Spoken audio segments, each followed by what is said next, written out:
کہ میں مشہد میں تھا، میں نے 40 دن تک زیارت عاشورہ پڑھنے کا ارادہ کیا۔ میری تمنا یہ تھی کہ میں امام زمانہ عجل اللہ تعالی فرجہ الشریف کی زیارت کر سکوں، آپ سے ملاقات کر سکوں۔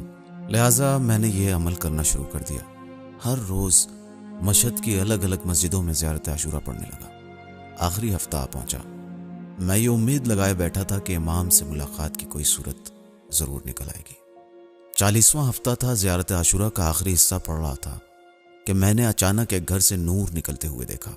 یہ روشنی عام روشنی سے الگ تھی۔ اس روشنی کی طرف ہر ایک متوجہ نہیں ہو سکتا تھا، اسے ہر ایک نہیں دیکھ سکتا تھا۔ آیت اللہ سیستانی کے والد کا بیان ہے کہ میں سمجھ گیا کہ میری مراد پوری ہونے والی ہے۔ میں نے تیزی سے زیارت عاشورہ ختم کی اور اس نور کی جانب دوڑا۔ میں جب قریب پہنچا تو مجھے رونے کی آواز سنائی دی۔ معلوم ہوا کہ کسی کا انتقال ہو گیا ہے۔ اس گھر میں داخل ہوا، لوگوں کی ایک بھیڑ جمع تھی۔ امام سامنے بیٹھے تھے۔ امام کے سامنے تھوڑی دور پر تقریباً کمرے کے بیچ میں سفید چادر سے ڈھکا ایک جنازہ رکھا تھا۔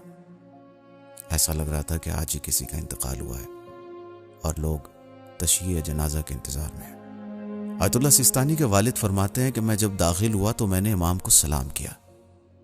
امام علیہ السلام نے بہترین انداز میں میرا جواب دیا اور آہستہ سے مجھ سے کہا، یوں پریشان ہونے کی ضرورت نہیں ہے، اس خاتون کی طرح بنو، میں خود تم سے ملنے آؤں گا۔ پھر امام نے فرمایا، اس خاتون کی جوانی کے دنوں میں جب شاہ ایران رضا خان زبردستی سب کی چادریں اتروا رہا تھا اور انہیں بے پردہ ہونے پر مجبور کر رہا تھا، تب یہ معظمہ، یہ خاتون 7 سال تک گھر سے باہر نہیں نکلی تاکہ جناب زہرا سلام اللہ علیہا کی یادگار یعنی اس پردے کی حفاظت کر سکے۔